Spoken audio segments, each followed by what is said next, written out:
Good morning. Good morning. Long time no see. Yes, got the spiritual gangster shirt on. Yes, I do.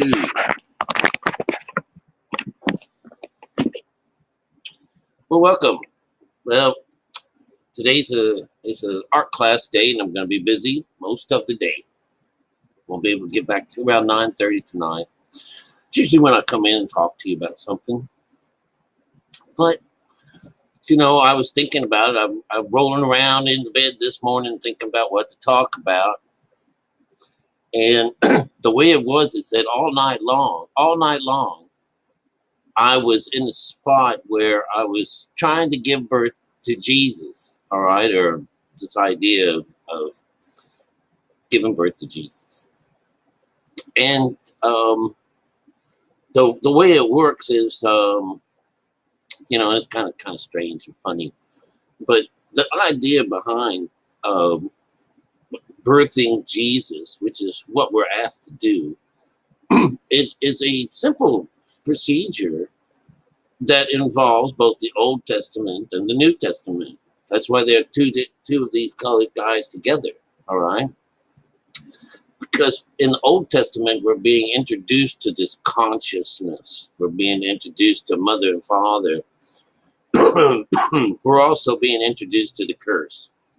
So the curse is this idea that you're not born all hooked up. You're brought down to earth to this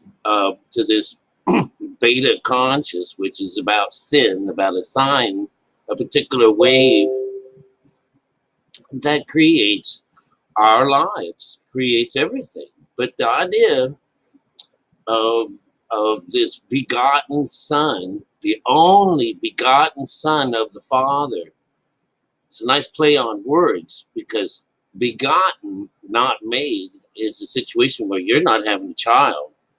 Just makes it like, hey, what is this? Only women can do this, And of course, our Bible shows us that only men can do this. Only men can circumcise themselves against the lower mind. And it's just, this is where all the trouble begins because the book is about your salvation. And the book, well, when it comes down to it, salvation is your responsibility. And it's up to you whether or not you like to follow God, follow Jesus, follow anything. When it comes down to it, it's your direct involvement with the scriptures, and that's because they become a snare. What brings you into this world or brings you into religion is that there was something about that religion, or that there was something in it that you recognize as something being important to your life. Say, okay, so you choose what religion you want to be in, and as soon as you begin your uh, your your religious acts towards this God, then you're now in the works. Now are on the playing field. You have opened up the door to God. All right. And so what that actually does to us, we know that religion is the bitch or the whore. So she's going to teach us along the way. She's here to teach us. In all of these stories, the women have a sister or a brother or something that's going to switch over. We have to do one first. We have to go through the horror part first. We have to go through the stranger in our house. And that stranger in our house is an outsider that's coming in to influence us. And so this is mother, all right, or not mother, the strange woman. And so through her do we learn that Father, you only gets one son. And that one son is your seed, the child inside of you. And we're supposed to let this child go. So how do we go about making this child come to life? Being that he is begotten, not made, means he comes from the mind. And he's a gift of God. So God gives you your soul. And so what he's asked us to do is, hey, Until that particular day, I want you to run around with Father and have a great time. I want you to become you. I want you to become all that you could possibly be. And I don't care whether it's negative or positive. This is this idea. So yeah, I would tell you that that in the stories, they're all ornery first, all of them. You know, all of the stories come about with the people being on the ornery side, and then all of a sudden they're chosen by God and brought back into the light. But not that they had a tormented past. They all did. Everybody has this. This is part of the vow.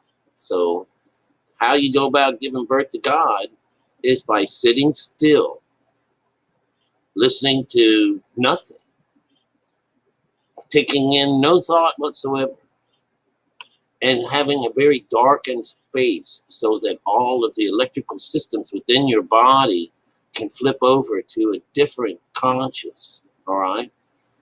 Because as we go into meditation, does this shut down Father? Okay, and this is Father representing Satan. So as soon as we were to go into meditation, does this open up the skin, the breaking of the bread, all right? Separating ourselves to God in this way that we are now letting what was inside of us out, all right? And so this is a thoughtful process. It's birthed by the mind because you're consciously sitting on the sideline somewhere in the dark in a meditation pose, consciously trying to darken your lives or your mind or your eyes or your mind to shut it off. As soon as that happens, does Father go to sleep. And miraculously, the female comes to life by the Kundalini system, the chakra system, and then we evoke our child, our only begotten child. And it was given to us by God. And God's command is to set my people free. So you get kind of mixed up. We are born to mom and dad, but it's Father that gives us our soul. That's how this works. And so once you find once you find that you are Cain and that you have essentially killed your brother, taking away the messenger from God and being a part of the curse of the land. And the land is the lower mind and it's cursed. It's lower mind. It's the animal. It's them. It's them. It's the devil. So that's the land. And we learn a little bit later on, how do we remove this curse from the land? How does man actually fix things? How does he change things? And it's through meditation that you go through inside yourself. You go within yourself in order to correct this and to add mother to the scene. And see, one of the most important things about this is that most people on Earth, or most, it's a type of tomfoolery that you think you already have Jesus in you and that you already have God in you, both mother and father. And that can be further from the truth. Well, we'll have Jesus. We're going to talk about Jesus as being our soul. Yeah, he's inside of us. But at this particular time, he's been eaten by the devil. He's just sitting in there and no one really even cares about him. He's in his swaddling clothes. He can't get out, can't move, he can't do nothing unless Father asks him to do it. And it's the same way with Mother. She cannot be a part of our lives until we ask for her to come into our lives.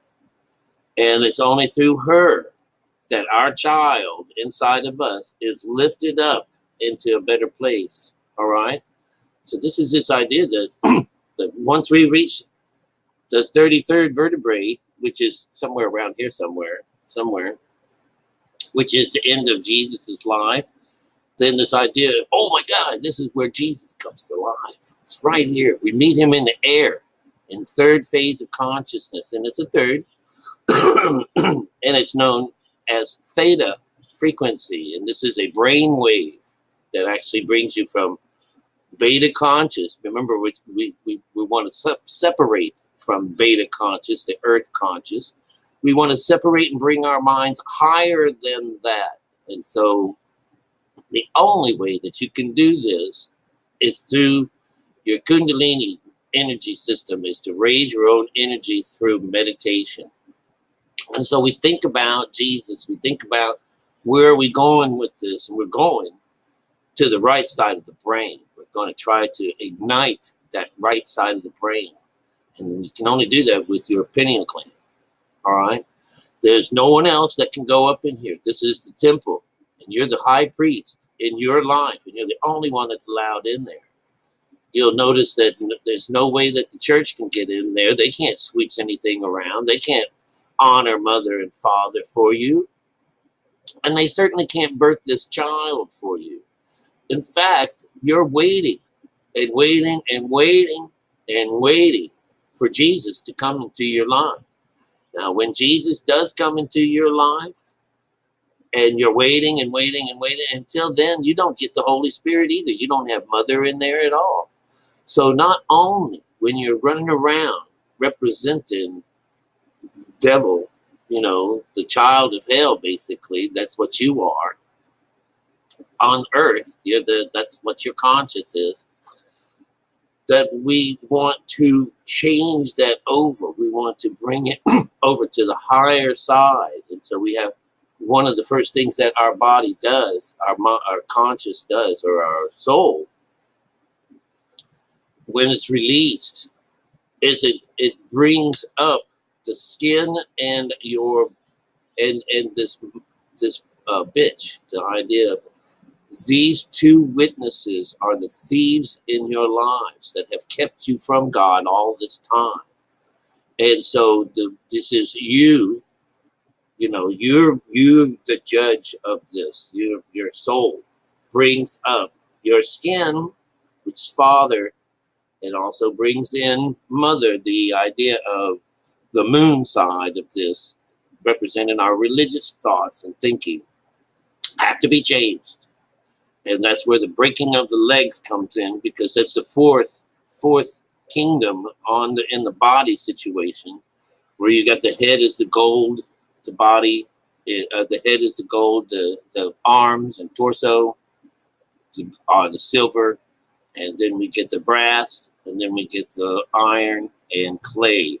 The iron and clay in our situation is that we're in charge of control. We're in charge of our own salvation. Heaven is at hand. It's at the right hand, this idea. And until then, this is the idea that the mothers are eating their children.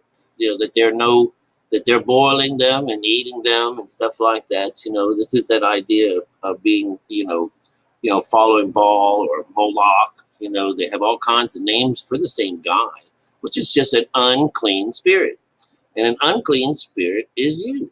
This happens to be the beast. That's the way it goes. And everybody is in this spot. So it behooves you to learn how to birth the Christ yourself. Males and females both can do this. And all it takes is little circumcision. And you perform this on yourself. And this idea is off your connection to the lower desires. And that means to rebuke mankind and put them in behind you. All right. And then when that happens, oh my God, we got little baby Jesus coming to life. And every day that it lives, which it's going to live for the rest of the life, you get better and better and better and better. So things are a wonderful situation once we finally meet this little Christ and bring him to life. All right. So it's just as simple as meditating, bringing this on, shutting off the outside world, going into your closet, shut the door, and then pray. Our Father who art in heaven, hallowed be thy name. Thy kingdom come, thy will be done on earth as it is in heaven. Wait a minute. How's this? Get this mixed up. Our Father who art in heaven, hallowed be thy name. Thy kingdom come, thy will be done on earth as it is in heaven. Give us this day our daily bread. And then sacred, forgive us of our trespasses as we forgive our trespasses against us. And then there's the deliver us from evil, but don't deliver us from evil. Lead us not into temptation. All right. So this is the lower parts of us. This is God, Jesus coming down into the lower areas. And then he starts his cleaning up. So anyways, get out there and give birth to this Jesus as soon as you possibly can. Don't sit around and wait for him to come to you. And, you know, this idea that if you think you got Jesus, you talk to Jesus, you talk to God and all this stuff, you know, you don't know God. You don't know God. God is a two-party system. And we don't know God until we die. And I'm afraid that that's just how it works. Nobody gets mom till you kill yourself first. All right. And in the process of this dying, does this bring God to life? God, Father has to go. He has to go. And through meditation is the only way to kill him off. And so when you're finally done, has the lower mind been raised and the higher mind brought to life? So now we've got a nice, even mind. And balanced is the word that we're looking for. Israel, Isis, Ra, that's mom and dad, and the little child. You bring all these guys together, now you're cooking with God. All right? So anyways, go get your God on. Go get Jesus on. Go bring this Trinity to life. And do it as soon as possible. All right? I'll chat with you soon. And we'll get right back into Lamentations shortly. All right? Hope you got something out of this. I love you. See you later.